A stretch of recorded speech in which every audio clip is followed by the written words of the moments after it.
Bueno, buenos días. ¿Me escuchan bien? ¿Sí? Bueno, vamos a dar inicio ya. Por favor, perdonen el retraso, pero bueno, esto ocurre con frecuencia cuando se inicia un ciclo.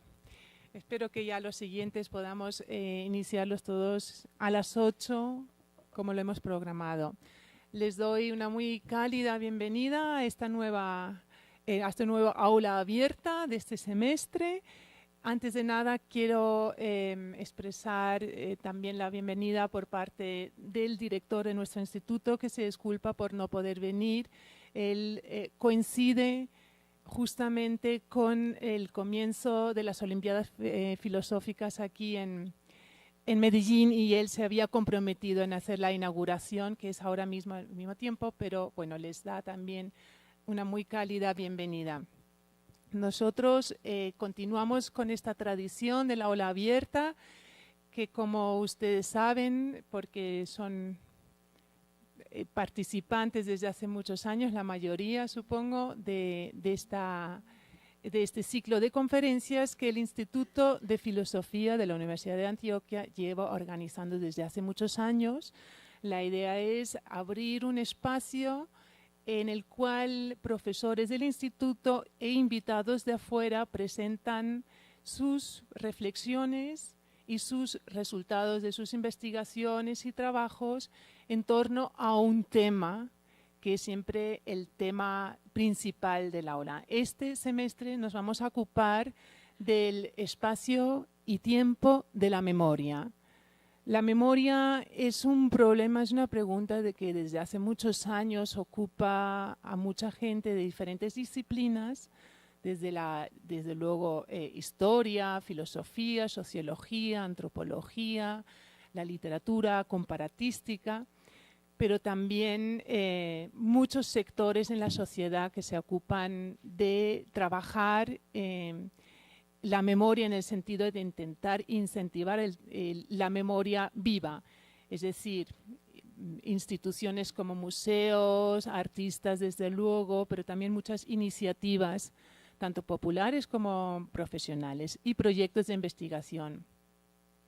Nosotros queríamos enfocar el tema de este aula en el espacio y el tiempo, porque son dos factores que son esenciales cuando uno piensa en qué significa hacer memoria. Nos referimos a una memoria que requiere siempre una reflexión, un esfuerzo, una disposición, ¿sí?, de activar recuerdos a través de diferentes medios, que desde luego pueden ser verbales, pero no necesariamente tiene que ser a través de la reflexión y lo verbal. Se puede incentivar la memoria a partir de muchas diferentes vías en las que destacan las artes y otras producciones estéticas. En este sentido, nosotros hemos pensado en dedicarle tanto un espacio dentro de este aula a la reflexión teórica y filosófica más fundamental, que presenta desde diferentes perspectivas unas reflexiones sobre la relación entre memoria, espacio y tiempo. ¿Qué tiempo es el que requiere el trabajo de la memoria? ¿Qué es lo que tenemos que pensar en cuanto a lo que significa el pasado cuando pensamos en lo que es capaz de hacer la memoria? Entonces, no es evidente que ese tiempo tenga que ser lineal, irreversible, que el pasado sea una cosa que pertenece a un capítulo cerrado. Nosotros más bien, por lo menos los organizadores de este aula abierta, pensamos más en una confluencia de tiempos y veremos en qué sentido lo entendemos. La memoria se realiza en el aquí y ahora, en el que confluyen los tiempos, en el que el pasado se hace presente y en el que se asoma a través de este esfuerzo de hacer memoria también lo que va a venir. En ese sentido, nosotros partimos de una concepción de un tiempo ligado a una memoria viva, activa y productiva. Lo mismo ocurre con el espacio. una memoria activa, abierta, no necesariamente tiene que estar ligado a un determinado lugar, sino puede también abrir muchos espacios en los que confluyen lugares del pasado, del presente y posibles del futuro. Bueno, entonces, reflexiones de este tipo nos van a acompañar sobre todo en la primera mitad del aula, en la cual profesores de filosofía, de bibliotecología, de antropología, de diferentes áreas, van a hablar de su concepción de memoria en relación con el tiempo y el espacio y en muchos casos, en prácticamente todos los casos, enfocados o bien en uno o varios autores, muchas veces filósofos, y también en casos concretos, en lugares concretos. En este sentido, vamos a ver conferencias que tratarán tanto de la antigüedad griega como de muchos siglos, llegando hasta la actualidad.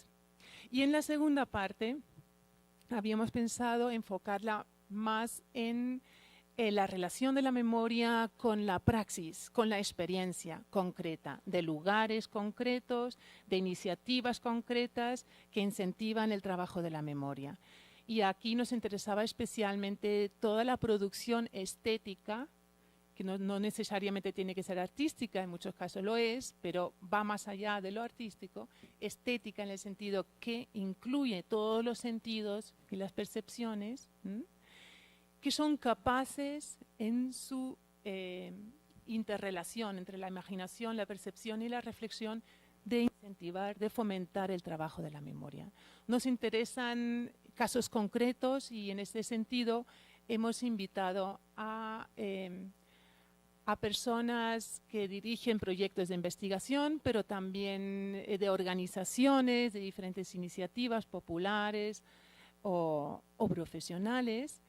Y habíamos pensado para esta segunda parte una fórmula un poquito diferente a la que se suele hacer aquí en este aula y en las conferencias, en las cuales normalmente primero hay una presentación, una ponencia y luego la discusión con el público.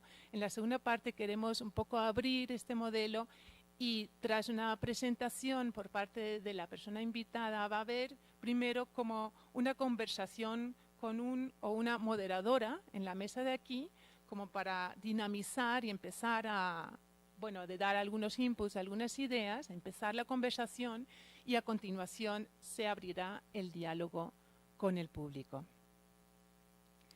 Tenemos un programa bastante extenso, como habrán visto, llega hasta el 14 de noviembre, creo, sí, hasta el 13 de noviembre. Como saben, va a ser todos los miércoles de 8 a 12. Sé que los semestres pasados lo cambiaron a las 9 y por esto hubo una pequeña confusión aquí en la biblioteca, pero intentaremos que ya a partir de la semana que viene podamos empezar puntualmente a las 8. Les paso la palabra a Rubén Zapata, que junto conmigo ha organizado este ciclo. Bueno, muchas gracias. Primero, pues yo estoy muy contento y espero que ustedes también. Yo creo que sí. Agradecido de verles, pero también complacido, porque eso quiere decir que la memoria es un tema que nos convoca hoy. Por alguna razón la memoria nos convoca. En principio, pues podríamos decir que a lo que nos enfrentamos es que la memoria no ocurre de manera automática, no ocurre en los tiempos y los espacios normales de nuestra cotidianidad. Por eso entonces una reflexión sobre cuál es el tiempo y cuál es el espacio de la memoria. Pero también la reflexión que comentaba la profesora Ana María, más que la reflexión, el compartir experiencias de organizaciones, espacios, proyectos que se mueven en torno precisamente a la producción de memoria. Uno podría decir que en el último tiempo la memoria, por lo menos en el discurso filosófico, artístico, etcétera, se ha puesto de moda. quisiéramos pensar que no es una moda porque sí, que no es una moda inocua, que su recurrencia tiene una razón de ser. Por lo menos en el caso colombiano, su recurrencia, el preguntarnos permanentemente por la memoria tiene una razón de ser, y es que no sé, independiente de la trascendencia que le demos en este momento a las negociaciones de paz, yo creo que todos sentimos que estamos en un tiempo de transición. No sabemos muy bien cuál va a ser el final y hacia dónde se va a abrir el panorama con este tiempo de transición, pero es un hecho que estamos en un tiempo de transición.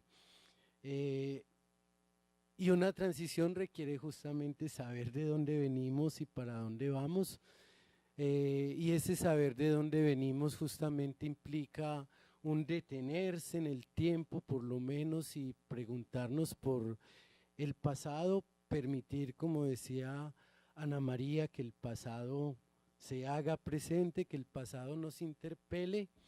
En esa medida creo que tenemos una posibilidad y una responsabilidad, y es cuál ha sido el pasado, cuál es nuestra memoria. También la pregunta es si existe un pasado con mayúsculas, si existe una memoria con mayúscula, y entonces también preguntarnos a propósito de cuál es el pasado que queremos convocar, porque creo que también también hablamos de una especie de no voluntarismo, sino de voluntariedad en términos de que queremos hacer un puente con ese pasado, con esa memoria, y convocamos a una memoria específica que de alguna manera se convoca también desde nuestros anhelos, desde nuestras aspiraciones, desde nuestros proyectos presentes. Creo que estamos en un contexto que nos permite y nos exige hacer eso, ¿cierto? Yo creo que eso es para celebrar entonces que estemos aquí reflexionando a propósito de cuáles son las posibilidades prácticas además que tenemos de convocar, de abrir los espacios y el tiempo a esa memoria que podrían ayudarnos a construir una sociedad distinta, mejor, más tranquila, más tolerante, más abierta a las potencialidades que nuestras comunidades encierran y cuyas posibilidades han sido frustradas en muchas y repetidas ocasiones. Así que celebro que estemos aquí, muchas gracias, y pues sin más vamos a dar paso a nuestra primera conferencia, que es justamente la conferencia de la profesora Ana María Rabe. Ana María Rabe nos va a presentar, como aparece en la diapositiva, las paradojas del tiempo, las paradojas de tiempo, espacio y memoria, y un caso particular que es el de rememorar al desconocido y la memoria anticipatoria. La profesora Ana María Rabe es magíster en filosofía de la Universidad de Múnich y doctora en filosofía por la Universidad de las Artes de Braunschweig. Desde noviembre del 2014 es profesora asociada del Instituto de Filosofía de la Universidad de Antioquia en Medellín. Ha sido profesora contratada en diferentes universidades alemanas y españolas, profesora invitada en distintos países europeos y latinoamericanos, y Visiting Scholar de la New York University. Actualmente pertenece a un grupo internacional ligado al proyecto de investigación, se llama así, Sufrimiento Social y Condición de Víctima, que se encuentra radicado en el Instituto de Filosofía del Consejo Superior de Investigaciones Científicas de Madrid. Por otro lado, Ana María dirige un proyecto de investigación financiado por la Universidad de Antioquia que se titula El trabajo de la memoria entre la representación y la experiencia, fundamentos epistemológicos y alcances de los procesos estéticos en perspectiva intercultural. Además de numerosos artículos en revistas científicas y en libros colectivos, publicó en 2008 la monografía Das Netz der Welt, la red del mundo, en la que contrasta el espacio propio del arte con las concepciones de espacio de Platón, Descartes, Newton, Marx, Wittgenstein y Einstein. En 2010 publicó el libro trilingüe Las artes en la época del espacio y en 2012 editó junto con Stasha Romer el volumen Homo Naturalis, que versa sobre la posición del hombre en la naturaleza. La profesora Rabe trabaja en las áreas de estética, filosofía contemporánea, filosofía práctica y epistemología. En sus investigaciones y publicaciones se ha ocupado especialmente de los problemas de espacio y tiempo, la memoria, la relación entre experiencia, representación y pensamiento, y de preguntas relacionadas con procesos estéticos y artísticos. Sin más, los dejo pues con la profesora Ana María y las paradojas de tiempo, espacio y memoria. Muchas gracias. Muchas gracias, Rubén.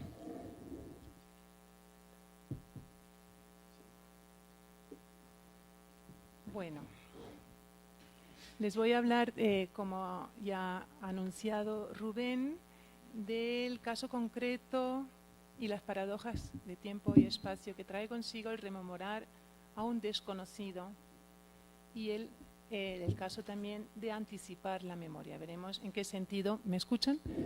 En qué sentido. Y lo quiero hacer de la mano de Walter Benjamin, del filósofo Walter Benjamin, que bueno, escribió tanto sobre memoria en relación con la experiencia voy a entrar en diálogo con él no solamente a nivel teórico, sino también con respecto a su vida, sus últimos momentos de la vida, y intentar hacer una memoria en el lugar donde él murió, en Portbou, en el norte de España, con la frontera con Francia, intentando él en 1940, era intelectual judío y además muy de izquierdas, con lo cual doblemente perseguido por los nazis. Él intentó escapar de los nazis y veremos que, bueno, esa fue su última estación de su vida. Entonces intentaremos hacer, con ayuda de unos lugares de la memoria, entre ellos un memorial que se encuentra en Portbou, hacer memoria no solo de estos últimos momentos de Benjamin, sino de Benjamin, un conocido desconocido de nosotros, mío. Veremos a qué nos lleva.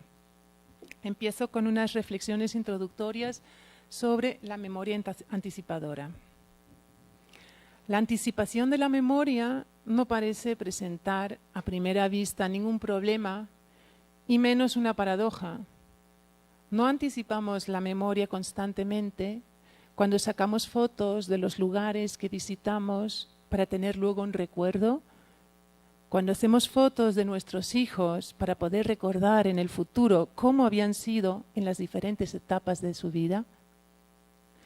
No actuamos a pesar y por encima del paso del tiempo cuando nos fotografiamos a menudo a nosotros mismos para satisfacer nuestro deseo de retener algo de nosotros y de retener así de alguna manera, podríamos decir, nuestra identidad. Y no se trata también de una anticipación de la memoria cuando los grandes emperadores de la historia mandaban crear y sembrar por todo el territorio soberano estatuas de sí mismos para que se conservara un recuerdo glorioso de ellos en la memoria de las, cito, generaciones venideras, como dijo el historiador de arte austriaco Alois Riegl a finales del siglo XIX. No tenemos otro ejemplo claro de una anticipación de la memoria si se planea, como en Bogotá, un museo de la memoria histórica de Colombia, en el que se anticipa la manera en la que será narrado, transmitido y con ello también recordado el conflicto armado colombiano. Igualmente se anticipa la memoria, esta vez ex negativo, si se dificulta el acceso a los archivos del Centro Nacional de Memoria Histórica. La anticipación de la memoria parece una praxis habitual, realizada tanto por cualquier persona en la vida cotidiana como por los poderosos del pasado y del presente. ¿Dónde está entonces la paradoja? La paradoja aparece si reflexionamos sobre la vinculación de la memoria con el pasado, de la que solemos partir. Efectivamente, la memoria suele ser entendida como una capacidad mental que se refiere al pasado. Ya Aristóteles se refería a la memoria, mneme, como algo que, le cito, corresponde solamente al pasado. Pero hay otra capacidad que también se refiere al pasado y que solo posee el ser humano. La mneme la posee también el animal. El animal, obviamente, para sobrevivir, si no tuviera memoria, mneme, no podría sobrevivir. Esta otra capacidad, esta otra memoria a la que se refiere Aristóteles, que es solo propia del ser humano, la llama anamnesis. Esto es reminiscencia o rememoración. A diferencia de la mneme, que viene por sí sola, la anamnesis es, como dice Aristóteles, le cito, una especie de razonamiento, una indagación que se hace de una impresión que anteriormente se ha oído, visto o experimentado. Hasta aquí Aristóteles. De las afirmaciones de Aristóteles quisiera resaltar 2 puntos. El primero es el vínculo de la memoria con un determinado tiempo, el pasado. He aquí la idea general que solemos tener de la memoria. La memoria se refiere al pasado. El segundo punto que quiero resaltar es la facultad humana, que consiste no solo en tener memoria, esto es, en que le llega a uno a la memoria, sino además en hacer memoria. A diferencia del animal, el ser humano es capaz de realizar un trabajo de la memoria. También el filósofo francés Henri Bergson y con él Paul Ricoeur hacen énfasis en la capacidad del ser humano de abstraer del presente y ser consciente de la referencia al pasado. La intencionalidad que caracteriza el recordar consciente propio del ser humano no se puede desligar de la orientación consciente hacia el pasado. Esto es lo que afirma Bergson en su obra Materia y Memoria, donde diferencia entre una memoria que imagina y otra que repite. Mientras que la última, la memoria que repite, tiende siempre, según Bergson, hacia la acción y está asentada en el presente, la primera, la memoria que imagina, no puede pensarse sin su vinculación con el pasado. En este sentido, resalta Bergson, y le voy a citar. Para evocar el pasado bajo la forma de imagen, es preciso poder abstraerse de la acción presente. Es preciso saber apreciar lo inútil. Es preciso querer soñar. Quizás solo el hombre es capaz de un esfuerzo de esta clase. Incluso el pasado que remontamos de este modo es él mismo escurridizo, siempre a punto de escapársenos, como si esta memoria regresiva fuera contrariada por la otra memoria, más natural, cuyo movimiento hacia adelante nos lleva a obrar y a vivir. Hasta aquí Bergson. Paso a mi siguiente punto, la tesis de las generaciones venideras y las paradojas de tiempo y espacio. Pero no le hagamos caso a Bergson y pensemos en la memoria en el sentido propio, quedándonos con el movimiento hacia adelante. Para ello voy a citar un pasaje de las tesis sobre el concepto de historia de Benjamin, que son ese legado de Walter Benjamin, del cual existen varias versiones y que él llevó consigo cuando salió huyendo, ¿no?, de los nazis hacia la frontera española. Entonces cito un pasaje de las tesis en las que se nos presenta la memoria anticipadora a través de la siguiente reflexión. Si quieren pueden leer la cita aquí en la pantalla también. ¿Qué pasa? ¿Está muy lejos? Bueno, entonces escuchen bien. Además es mejor que escuchen.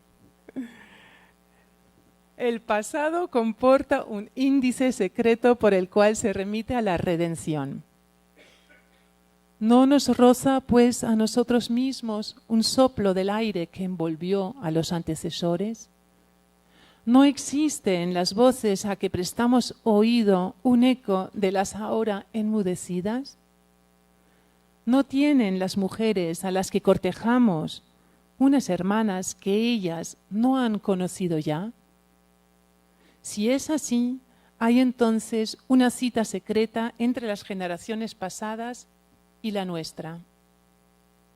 Y sin duda, entonces, hemos sido esperados en la tierra.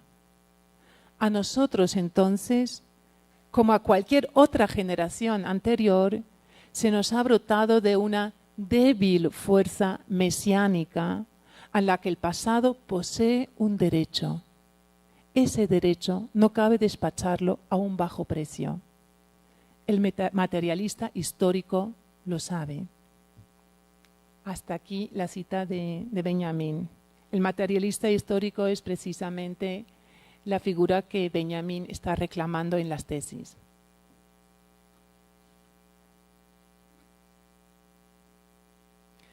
Nosotros somos la memoria de los que nos esperaron en el pasado. Y en este sentido somos la anticipación de ellos, pero lo somos en cuanto que hacemos memoria de ellos, en cuanto los rememoramos. En este sentido, en este contexto, pienso ahora, por ejemplo, en Mónica Alarcón, buena amiga y profesora del Instituto de Filosofía de esta universidad. Muchos o quizás todos de ustedes la conocieron porque junto con también tristemente fallecido Jairo Escobar organizó aquí una aula abierta sobre mujeres pensadoras y transgresoras. Y Beatriz Restrepo también quiero recordarla aquí, que hace poquitos días murió y que también la tenemos en una muy muy buena memoria, igual que el profesor Jairo Alarcón. Ahora pienso en Mónica Alarcón, que padeció de cáncer de páncreas y falleció el 31 de enero de este año, cuando en la última fase de su vida me disponía a anticipar en mi imaginación el homenaje que le haría a su vida ya concluida. Y lo tengo que decir con un poquito de vergüenza porque estaba ya en la última fase y yo estaba ya anticipando de alguna manera el homenaje que sin falta quería hacerle. Yo entonces no estaba planeando un evento como cuando uno organiza, por ejemplo, un simposio. Entonces, en el caso de un simposio, no se produce la paradoja del tiempo. Pasado, presente y futuro no chocan como cuando se anticipa la memoria. Cuando organizo un simposio cualquiera, pienso sobre todo, como por ejemplo este ciclo de conferencias, pienso sobre todo en términos del futuro. En quién voy a invitar, en qué lugar lo voy a hacer, qué público quiero atraer, etc. Y aunque incluya en mis consideraciones la cuestión de las memorias que deben quedar del evento, esto no produce ninguna contradicción, ningún verdadero choque temporal. Pues en realidad lo estoy planeando de la misma manera que las demás cosas, esto es, pensando en términos de futuro. En cambio, si anticipo una memoria, y si realmente se trata de memoria y no meramente de un propósito, una intención o un deseo, entonces me enfrento a un fuerte conflicto. Pues todavía la vida, en este caso Mónica, la vida no está concluida. En realidad lo que quiero rememorar es esa vida, no la muerte. Y en ese sentido no quiero rememorar esa vida como concluida. Estoy pensando en un futuro en el que el presente ya será pasado, pero queriendo mantener el pasado como presente. Con otras palabras, estoy anticipando la memoria de una vida concluida como una vida inconclusa. He aquí la paradoja del tiempo. Esta paradoja del tiempo está ligada, como es natural, a una paradoja del espacio, pues el espacio es lo otro del tiempo. Anticipar la memoria de una vida que no va a estar ya más en esta tierra, en este espacio, es anticipar una vida ausente como una vida presente. He aquí la paradoja del espacio. Semejante tarea no es posible sin la implicación de la propia vida, esto es, de la vida de mí como la persona que rememora o que tiene el deseo de rememorar. El que rememora o la que rememora es la memoria del otro. Y como tal, la memoria del otro es también mi memoria, mi vida. La memoria del otro en mi vida, que mantiene la memoria viva y abierta, convierte lo concluido en inconcluso y la ausencia en presencia. A partir de estas breves reflexiones nace la segunda paradoja. ¿Cómo hacerle justicia a la memoria del otro en el sentido de su particularidad si su memoria es la mía? ¿Qué es entonces en realidad lo que rememoro cuando intento rememorar al otro? La cosa parece complicarse todavía más en el caso de que el otro sea una persona a la que nunca he conocido personalmente. ¿Cómo rememorar, pues, a un desconocido? ¿Cómo puedo saber si estoy realmente rememorándole a él? ¿Cómo estar segura de que no se trata de una mera proyección de fantasías, deseos, impulsos míos?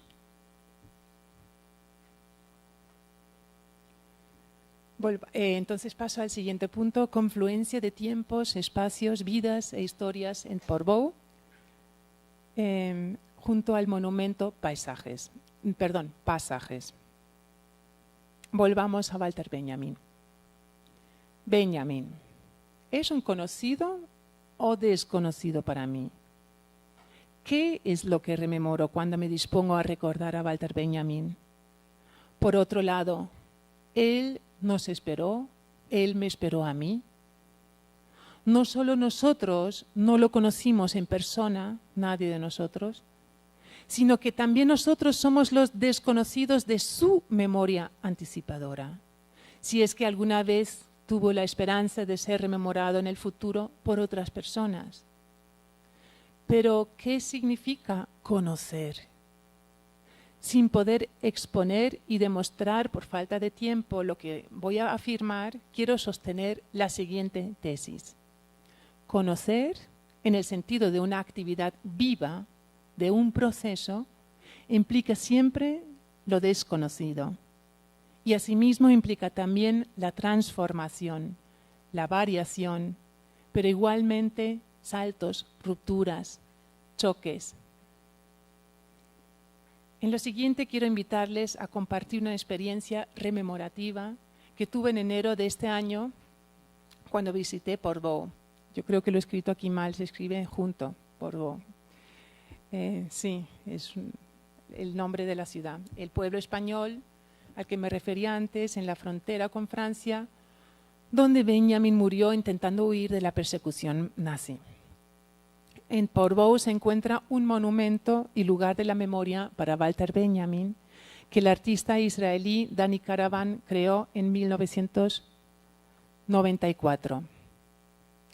Espero que puedan experimentar en qué sentido el monumento, su entorno y las estaciones conmemorativas señalizadas que se encuentran en Portbou invitan a la detención y puedan hacer surgir en el visitante que conoce o cree conocer algo de la vida y el pensamiento de Benjamin una experiencia en la que se entremezclan emociones, sentimientos, alertas y semejanzas, con recuerdos propios o con otros recuerdos que pueden estar ligados a la memoria personal.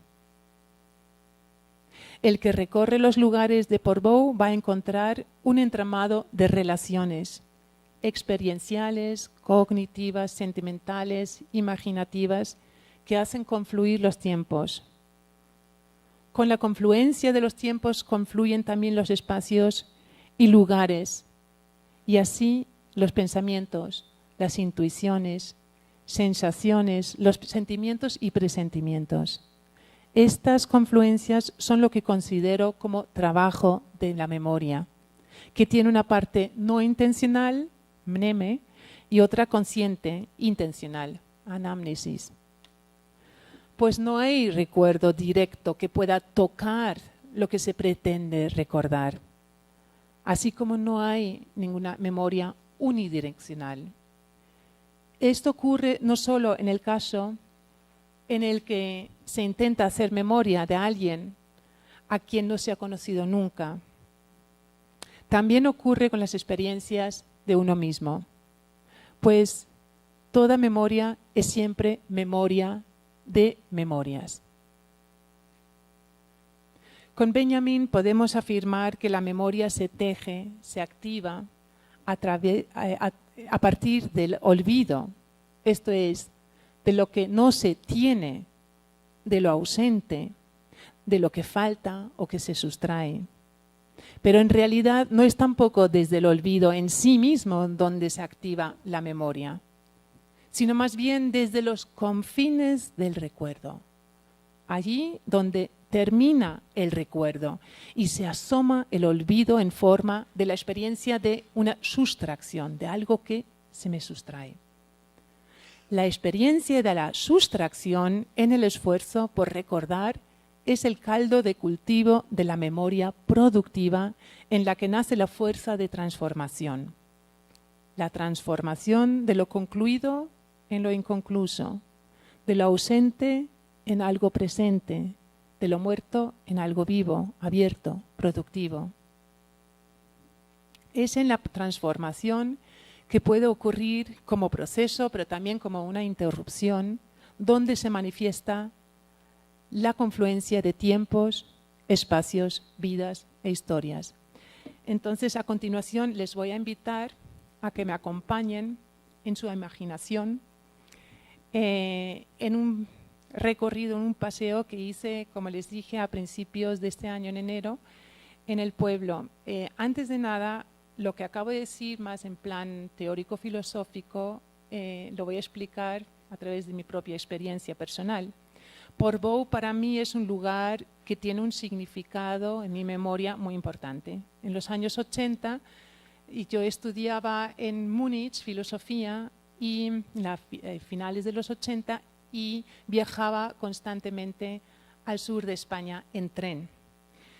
Como las vías, los carriles de ferrocarriles de Francia y España tienen una anchura diferente, en la frontera había que bajarse, que era precisamente en Portbou, a esperar, uno llegaba a las 5 de la mañana a la estación de trenes y yo tenía que coger el entonces Talgo, un tipo de tren, como a las 10 creo, o sea 5 horas después, ya para seguir mi viaje al sur de España, hasta Murcia. Entonces mis recuerdos están ligados a esos múltiples viajes, que eran viajes de 34 horas en tren, en los cuales pues yo llegaba a la madrugada, todavía de noche, a la frontera, y muchas veces cuando ya me había bajado del tren me acercaba a la bahía de Portbou, una pequeña bahía muy bonita, y observaba el amanecer. Y luego, bueno, pues emprendía otra vez, seguía el viaje con toda ilusión de llegar al lugar deseado, porque yo siempre estaba muy a gusto en el sur de España.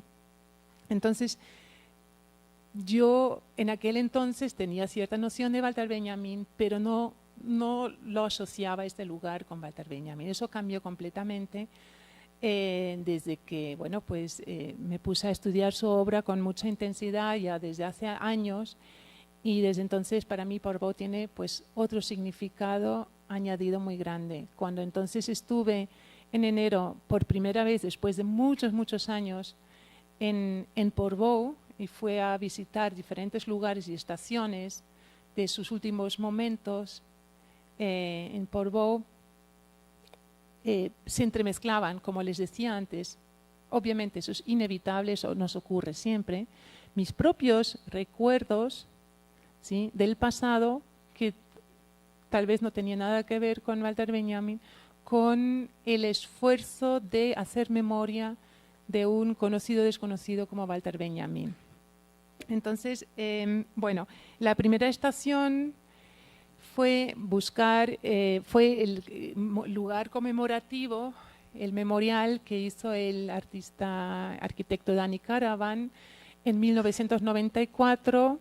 En Portbou ese lugar, como lo ven aquí, no puedo señalar, esta es la entrada a un memorial. Vamos a ver cómo es, porque vamos a hacer como un paseo virtual, ¿sí?, al memorial que se llama Pasajes. Como sabrán, Walter Benjamin estuvo trabajando hasta el final de su vida y muchos años en una gran obra de pasajes en la cual él intentaba pues leer el pasado en el presente y el presente en el pasado, el presente de la modernidad en unas estructuras, unas arquitecturas como estos pasajes, medio comercio, medio exposición, que ya empezaban a ser obsoletos incluso en vida de Walter Benjamin.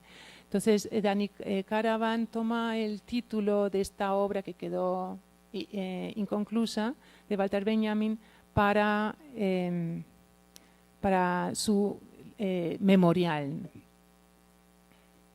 Entonces nosotros nos acercamos, aquí ven detrás un cementerio, el cementerio de la ciudad de Portbou, que también tiene unas particularidades que se repiten, como vamos a ver, en el mismo memorial y también en la misma ciudad. Les anticipo que nos vamos a encontrar con un andar, porque aunque no estemos físicamente andando, imaginemos que estamos andando el lugar Pasajes que construyó Dani Caravan. Es un lugar que uno no puede experimentar sin implicar el propio cuerpo en movimiento. Uno va andando. Entonces, uno va andando y, como vamos a ver, va bajando y subiendo, bajar y subir. ¿Qué hacemos cuando intentamos hacer memoria? Walter Benjamin tiende, en vez de dirigir la mirada hacia arriba, que él dice que es una mirada como la que favorece más los grandes monumentos tipo estatuas ecuestres, ¿no?, alzar la vista para ver el glorioso héroe o emperador, una historia que está escrita por los vencedores, como dice Walter Benjamin. Entonces, frente a esta mirada de una memoria que alza su vista hacia arriba a algo que ya está dado, que ya está presentado por otros, para que uno lo consuma, lo reciba tal cual, Walter Benjamin propone la mirada hacia abajo, ¿no?, y también el andar hacia abajo, el indagar, como lo hace un arqueólogo, dice, el ir descubriendo capas que están ocultas, que no están a primera vista ahí, que tal vez están sustrayéndose. Estaba antes recordando, ¿no?, la importancia de la sustracción para el recuerdo. Un recuerdo que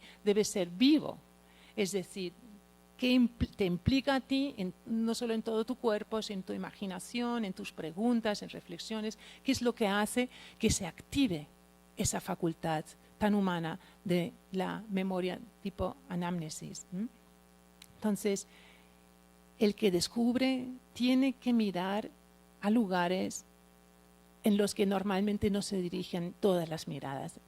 Tiene que ver cosas que no están dadas ya, sino que quizás se ocultan bajo, no sé, unas capas que la historia misma ha estado poniendo, ¿no?, y unas capas bajo las cuales se pueden encontrar restos, fragmentos,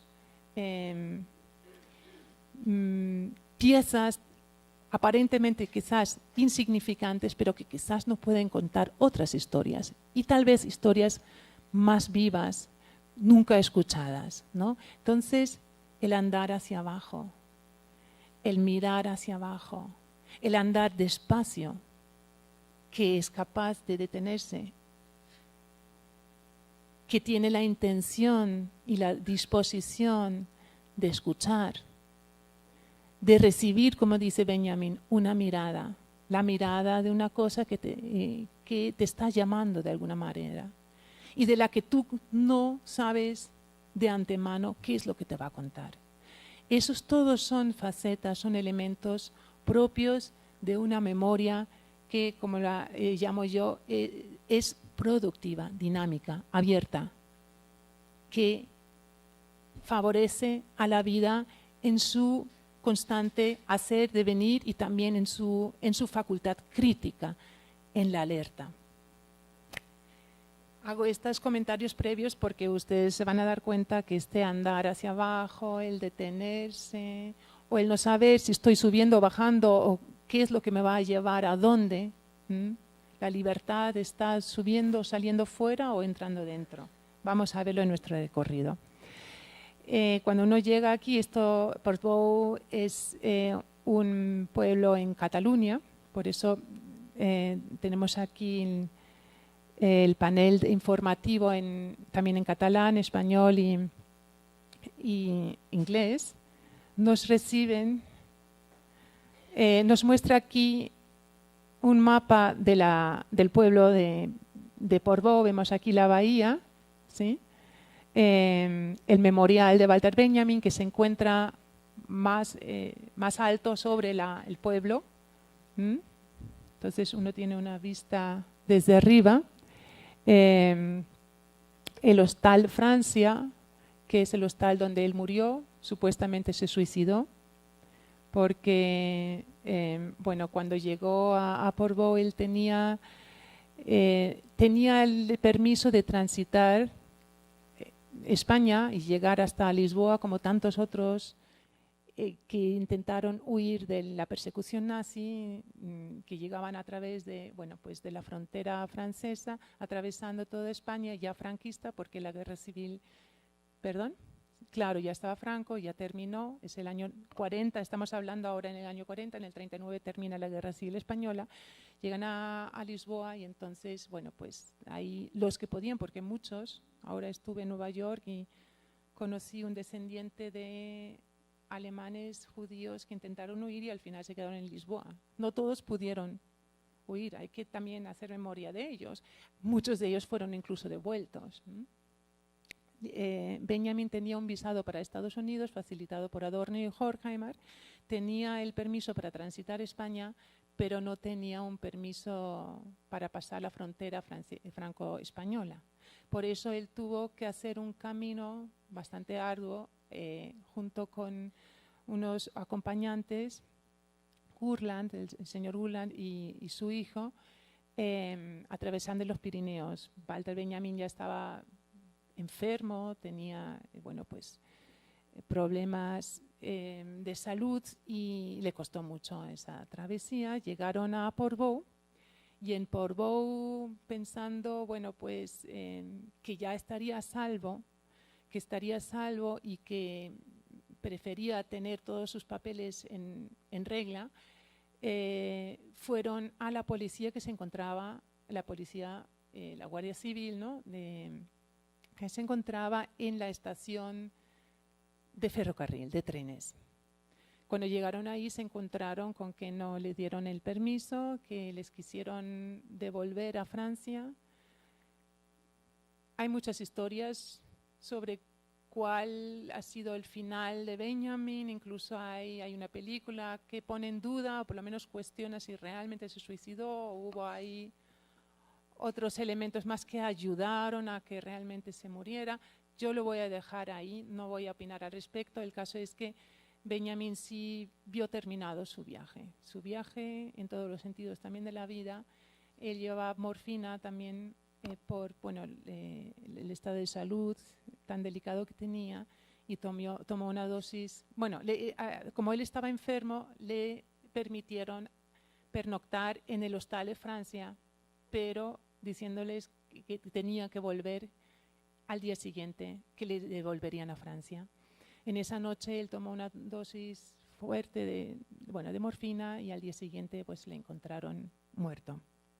Fue enterrado en el cementerio de Portbou que hemos visto. En esta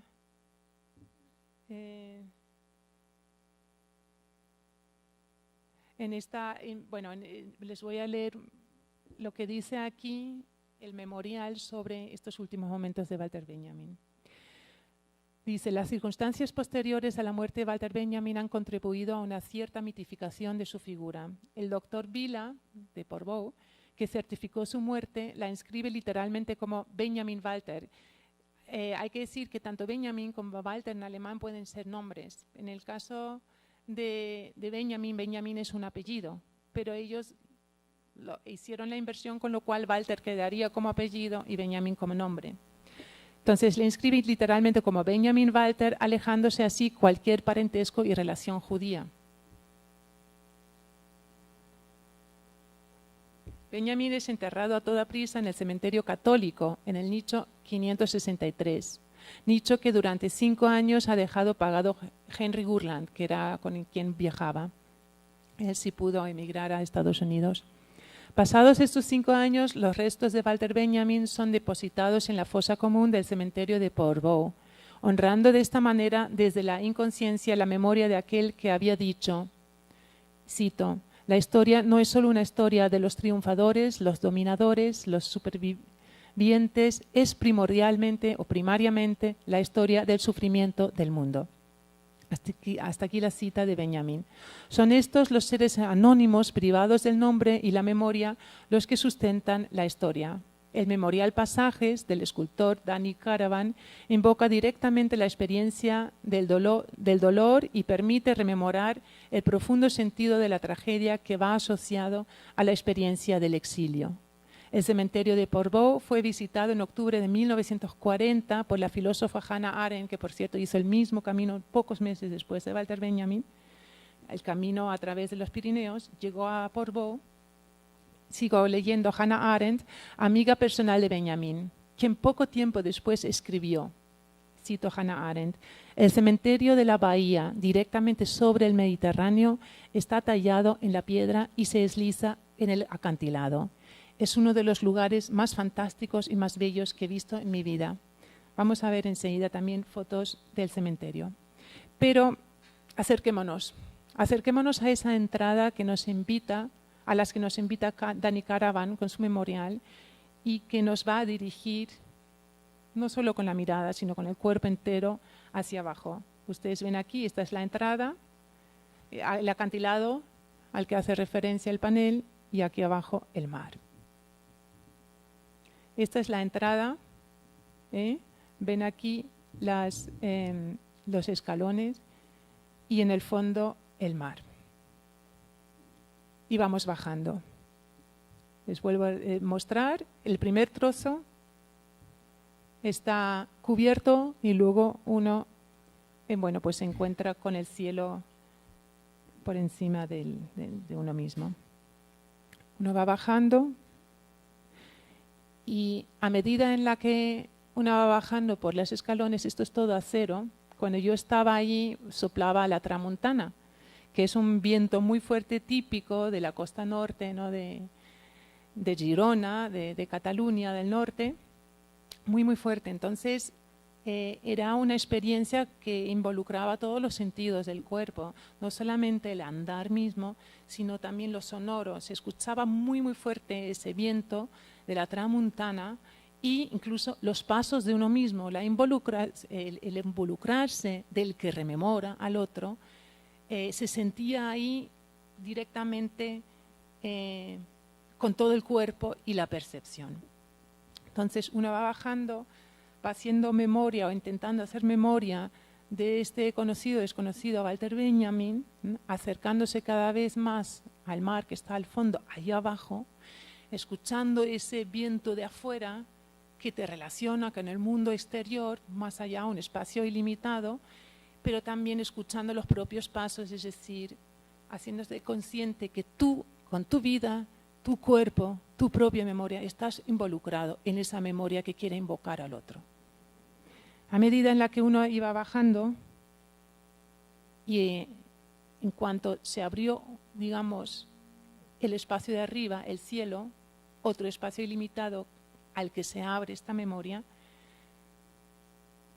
la experiencia auditiva de este viento tan fuerte iba disminuyendo, y era curioso porque una empezaba a escuchar las olas del mar rompiendo aquí abajo, lo ven aquí abajo, contra las rocas.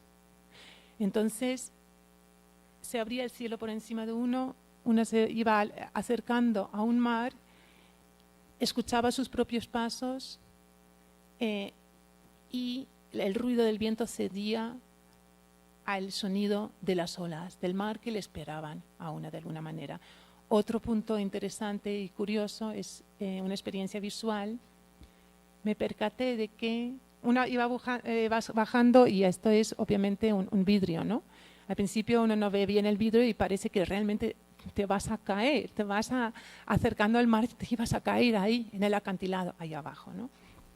Pero luego me percaté de que mi propia silueta se reflejaba en el vidrio, pero este vidrio, como te acercaba el mar, hacía que mi propia silueta estuviera en el mismo mar, ahí abajo. Yo me estaba esperando a mí misma como sombra ahí abajo, recordando a Walter Benjamin.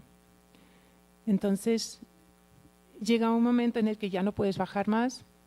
Obviamente había que tener también una medida de seguridad, y una se encuentra con una inscripción en este vidrio. ¿Qué es lo que ocurría en ese momento? Yo les decía antes que para Walter Benjamin para el rememorar, que realmente es capaz de abrir una experiencia dinámica y viva, ¿sí?, es un rememorar que requiere el ir despacio, como hemos estado bajando los escalones. El mirar también hacia abajo, el ver cosas que uno quizás no esperaba, ¿no? El estar abierto con los sentidos a lo que de pronto aparece. Yo no me esperaba ni el viento, ni mis propios pasos, ni encontrarme a mí misma, ¿no? Pero también el detenerse. El que no se detiene nunca va a escuchar, y a esa persona no le van a llegar esas historias, tal vez nunca contadas.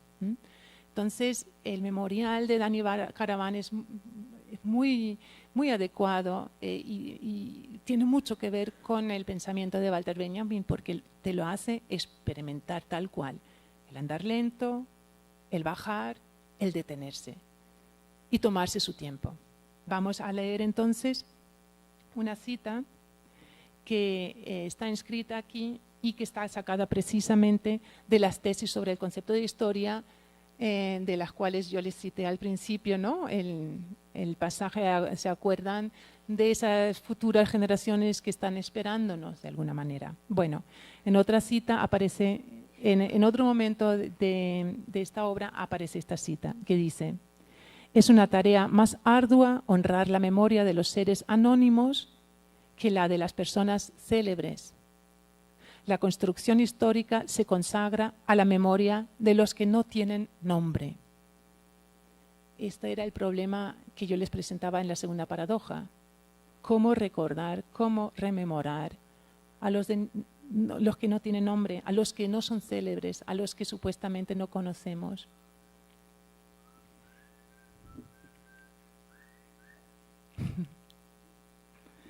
Bueno, me encontré, quien se detiene encuentra también inscripciones pequeñas huellas que, bueno, pues también te pueden tocar. A mí me tocó esta pequeña huella, esta inscripción en la pared de acero del memorial, que dice: en memoria de Walter Benjamin. Aquí vimos otra vez la silueta mía, ¿no?, en el mar, esperándome. Y esta es la subida. ¿Dónde estaba la libertad? Saliendo, entrando a la estación de ferrocarril, ¿qué debía hacer Walter Benjamin? ¿Poner en orden sus papeles o arriesgarse atravesando España con el riesgo de que le detuvieran?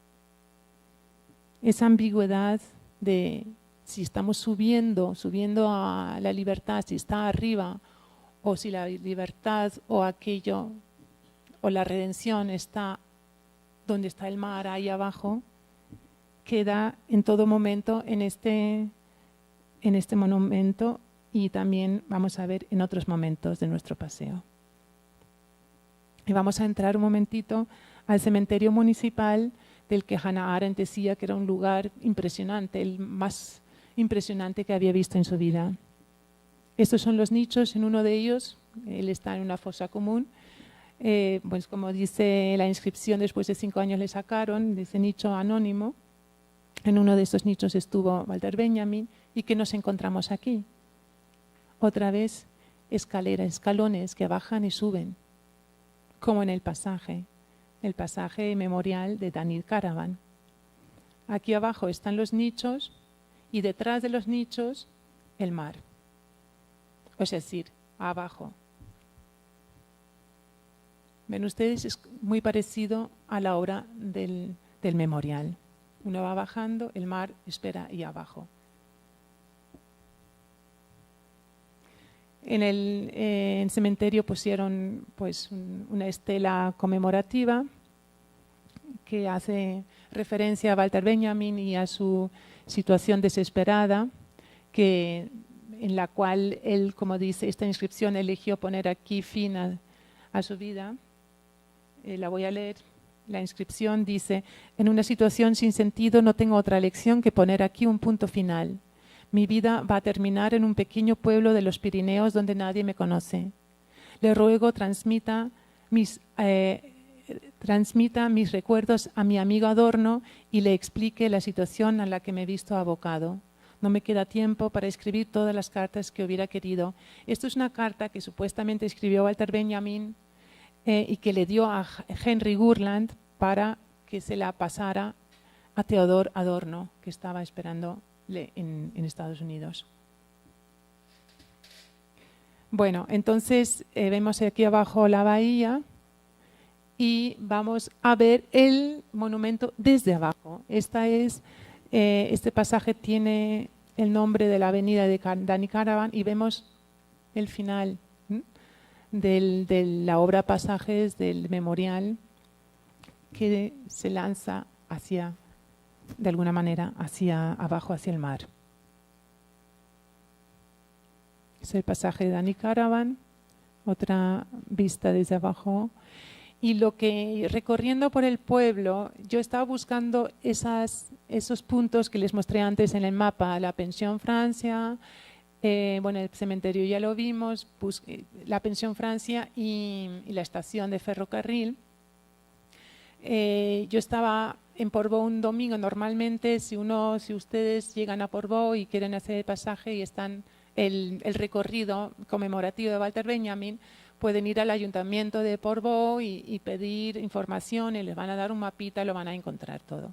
Yo estaba un domingo, estaba cerrado, y la verdad es que lo preferí así, porque de esta manera, al estilo del flaneur, es decir, de esta persona que va despacio, sin saber, deambulando tal vez por las calles, sin saber muy bien o sin tener un determinado objetivo claro, puede descubrir historias o momentos o estos fragmentos olvidados. Uno abre mucho más sus sentidos, y en ese sentido también la memoria se abre mucho más cuando no sabes exactamente qué te vas a esperar ni dónde tienes que llegar. Yo así, me percaté de muchos momentos, por ejemplo en esta fachada o en otras, en los cuales yo creía ver, y estoy bastante segura de que es así, las huellas de los combates, de la guerra civil todavía. Aquí entonces vemos lo que les anticipaba antes, la confluencia de espacios y tiempos. Al recordar a Benjamin, yo me he encontrado con muchos otros momentos que me invocan historias relacionadas, por ejemplo, con la historia de España, ¿sí? Con la guerra civil española, que obviamente también pertenecía al tiempo de Walter Benjamin. Ustedes piensen En el 40 llega Benjamin a Portbou, unos meses después Hannah Arendt, pero en el 39, ¿quiénes llegaron a Portbou? Miles y miles de personas españolas intentando huir de España porque habían estado del lado de la República. Portbou, junto con la Jonquera, y bueno, luego en Cataluña, y luego en el País Vasco, eran de las fronteras, de los lugares fronterizos importantes por los que, bueno, pues poblaciones enteras con nada encima intentaban huir, llegaban a Francia, donde, bueno, pues llegaban a campos para refugiados, etcétera. Toda esa historia, una masa que intenta salir de esta España, ¿no?, que ya se va a convertir en una España, una dictadura franquista. Por un lado, de España a Francia, vemos otra vez cuál es la dirección correcta, dónde está la libertad, en Francia o en España. Para Benjamin, él pensaba que su libertad era en dirección a España, llegando a Lisboa y Estados Unidos, pero se encontró con que su camino se terminaba allí. Ven la confluencia de espacios y de direcciones y de movimientos y tiempos. Nosotros nunca hacemos memoria de un solo lugar, de una sola persona, de un solo acontecimiento. Siempre se entremezclan y confluyen muchas historias, incluidas, como les dije antes, las historias de una misma. Entonces aquí otras huellas más de este pasado español. Y aquí. Y aquí.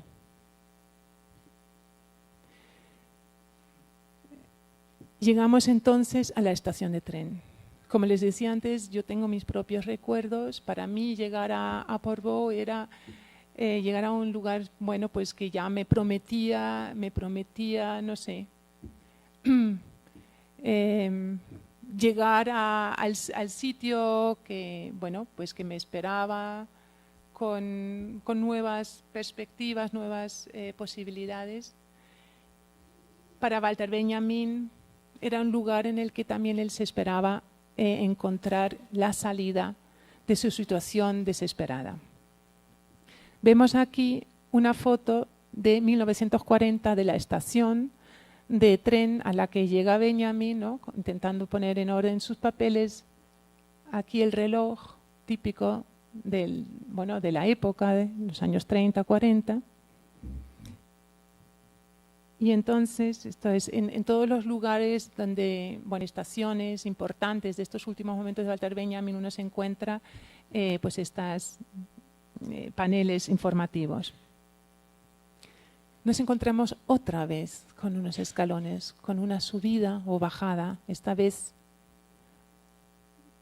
la pregunta, ¿me va a llevar a la libertad, a la salvación o al hundimiento? El subir y entrar a la estación, el buscar la policía, sí o no. Entremos pues con Benjamin y pasamos por este pasaje que no sabemos a dónde nos va a llevar. Este pasaje, junto con la estación y la sala de espera que vamos a ver enseguida, está igual que como yo la conocí en los años 80. Y igual que en la foto que aparece de 1940. Parece como si el tiempo se hubiera detenido en la estación. En España hay que decir, ya no hace falta hacer ese cambio que les comentaba de trenes, ¿no?, por las diferentes anchuras de los carriles, con los trenes de alta velocidad, los AVEs, etcétera, y con la manera de poder cruzar sin tener que hacer transbordo en la frontera. Esta estación sigue en funcionamiento, pero es mínimo. Entonces es muy, muy sola. Hay muy, muy poca gente. De hecho, cuando yo llegué allí el domingo no vi ni un alma. Entonces nos encontramos otra vez con este pasaje. La salida, ¿dónde está? ¿Está en esta dirección de verdad o nos engañamos? Está detrás de nosotros. No sabemos. Una mirada para atrás otra vez. Aquí está la ciudad de Portbou. ¿Debo salir, entrar, bajar o subir? Sigamos. Accedamos a la estación, la sala de espera, igualita como la conocí yo en los años 80. Y la estación, ustedes recuerdan la pequeña foto de 1940 está igual. El reloj, un reloj redondo muy parecido, no creo que sea el mismo, pero muy parecido a ese reloj de la foto de 1940. Otra vez yo tuve la sensación de que aquí se detenía el tiempo. Y bajamos en la ciudad, en la Portbou, en el pueblo de Portbou hay muchos momentos por los desniveles del pueblo en los que uno tiene que subir o bajar. Y otra vez estas escaleras que nos recuerdan las escaleras del cementerio, las escaleras que suben para entrar a la estación y también los escalones de la obra de Danny Caravan. Y buscando, porque me costó, a pesar de que el pueblo es pequeñito, me costó encontrar la Fonda Francia, el Hostal Francia, lo encontré al final. Walter Benjamin dice aquí, sus acompañantes se instalan en la fonda. Benjamin, muy fatigado, se instaló en su habitación, una habitación situada en el segundo piso, concretamente la número 4, que daba a la parte posterior del edificio. Los hechos que suceden en las horas siguientes ilustran de una forma impresionante toda la tragedia de la barbarie. El mismo Benjamin, citando a Kafka, dice: «Hay muchísima esperanza, pero no para nosotros». Aquí hay una placa conmemorativa en la casa, esta es la pensión.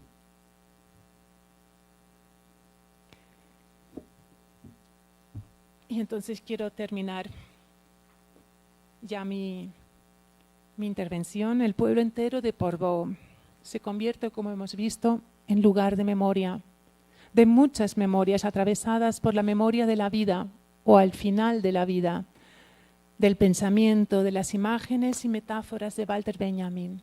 Los pasajes que Benjamin estudió para reconocer en ellos el pasado en el presente y el presente, el de la modernidad en el pasado, empiezan a aparecer en todos los lugares que una transita.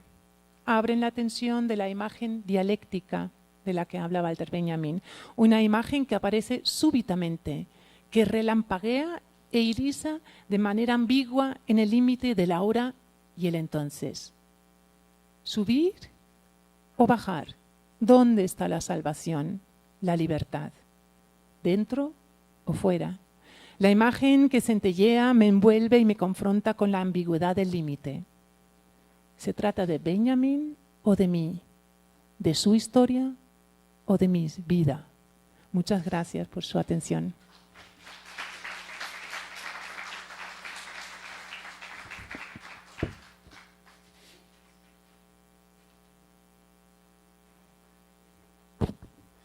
Bueno, muchas gracias a la profesora Ana María Rabe.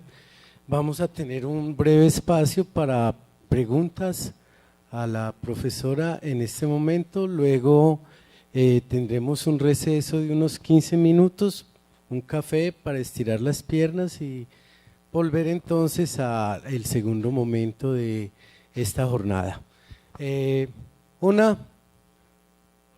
Pero con el micrófono, por favor.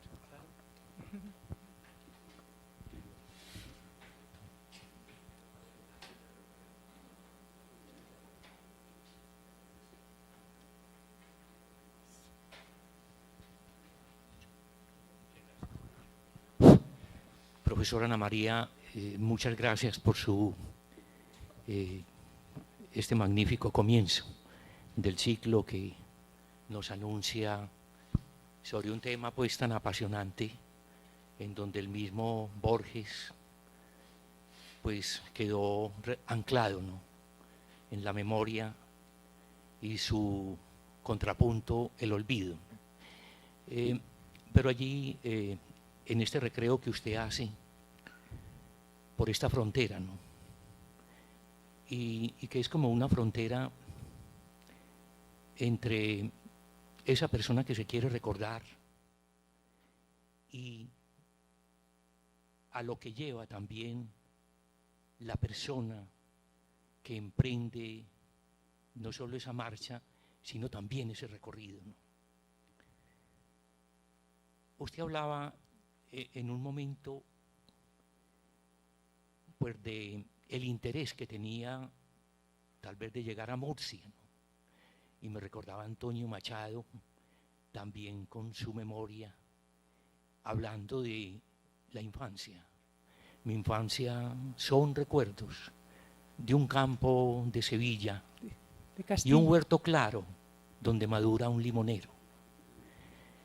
Y el recorrido realmente de la frontera, ¿no?, entre la población de Francia y la libertad, ¿no es cierto?, que es como lo paradójico, ¿no?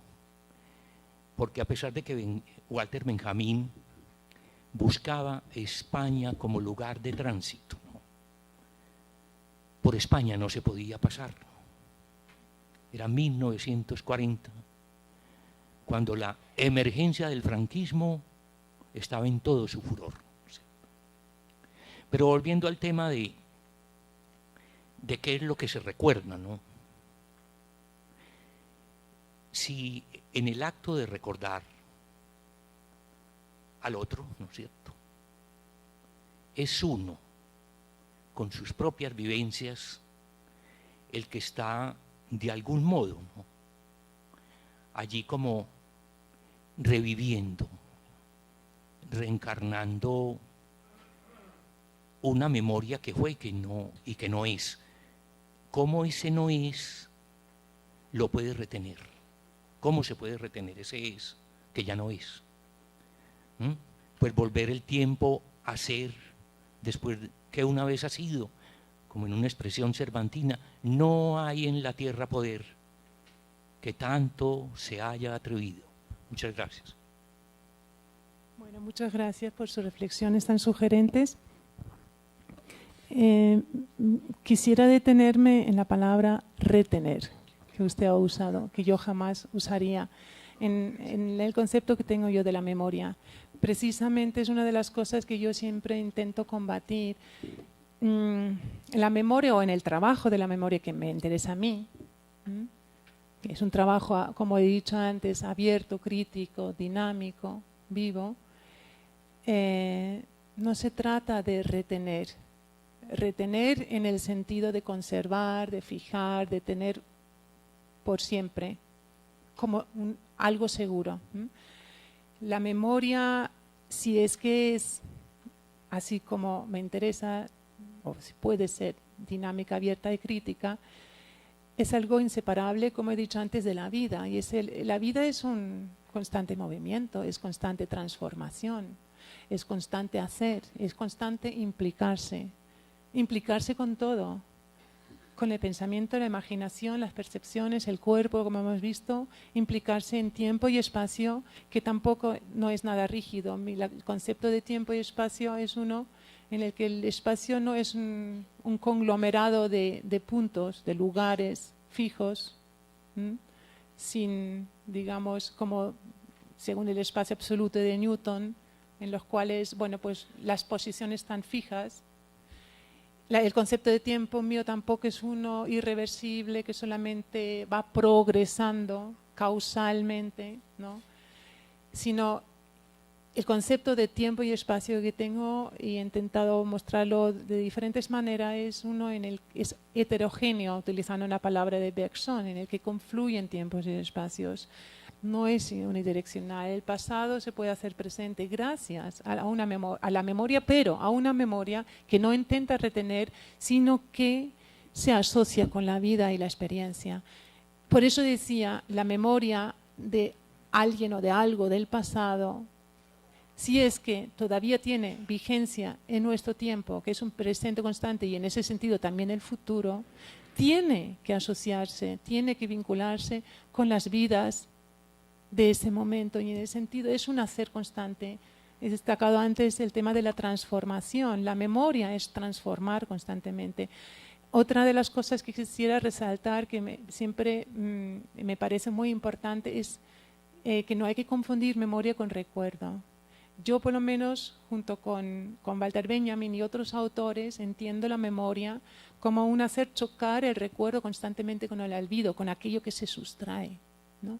Porque el recuerdo, que es, digamos, el producto de una actividad mental consciente, si todo el peso cae sobre el recuerdo, está el peligro en que eso que creo tener como recuerdo, como algo seguro, se estratifica, se petrifica, pierde su vida. Y aquí es donde la memoria deja de trabajar.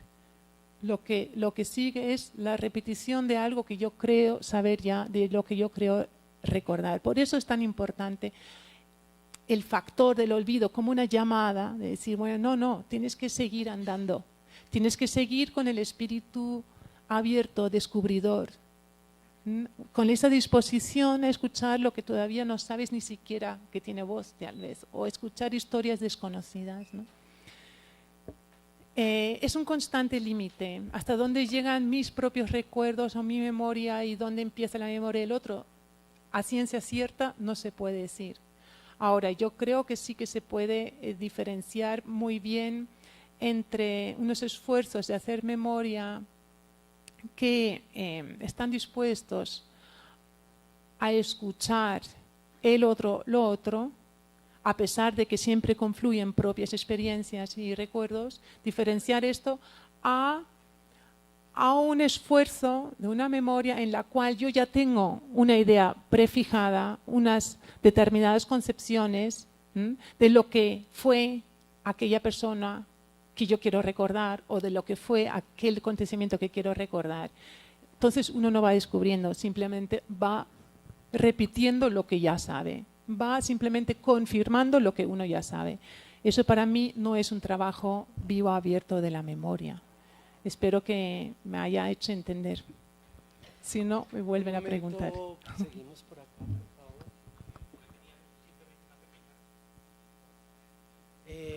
Perdón, no, nos disculpamos, pero es necesario darle dinámica. Posteriormente la profesora recogerá. Muchas gracias. Profesora, muchas gracias. Usted hizo varias veces alusión a la metáfora de la libertad, si se podría encontrar subiendo o bajando, ¿cierto? Yo inmediatamente hice conexión con la obra de Maurice Cornelius Escher, El artista de lo imposible, donde uno puede ver personas subiendo y bajando al mismo tiempo. Esa conexión que hice, pues me parece que podría estar en sintonía con la suya, en el sentido de que relativísticamente, desde Escher, no hay un punto privilegiado de donde ver la libertad, que es responsabilidad. Gracias, profesor. Sí, muchas gracias. De hecho, en otra conferencia hace años, intentando explicar el espacio dinámico que abre, por ejemplo, que puede abrir una imagen de la memoria que dinamiza pues esta actividad descubridora, utilicé a Escher precisamente para mostrar ese límite, esa ambigüedad que no está claro. O sea, subes o bajas, ¿no? Las imágenes, las pinturas de Escher, bueno, pues quizás muestran escaleras de las que uno, según dónde y en qué momento lo va viendo, van subiendo o bajando o van llevando hacia dentro de un edificio o saliéndose fuera. Entonces, muchísimas gracias por esa sugerencia, me parece muy buena. Bueno, la gente empieza a tener ganas de café, pero no sé, si existe una última pregunta, tenemos tiempo para una última pregunta. Si no se ocurre en este momento, pues vamos a estar hasta noviembre con el ciclo donde se podrán dar salidas a las inquietudes que aparezcan. No, lo mío es una pequeña inquietud. No, ninguna. Es en relación con la palabra recordar. Apelando a la etimología, no es más esto como un acento al sentimiento, recordar como volver a pasar por el corazón. Sí, muchas gracias. Bueno, nos vemos entonces de nuevo favor, en… Un momentito, como nos vamos a ir y es posible que alguno no regrese, un mensaje para los estudiantes matriculados. Por favor, permanecemos al final de la jornada porque es necesario que cuadremos las cargas para el semestre. ¿Listo? Nos vemos en 15 minutos entonces. Gracias.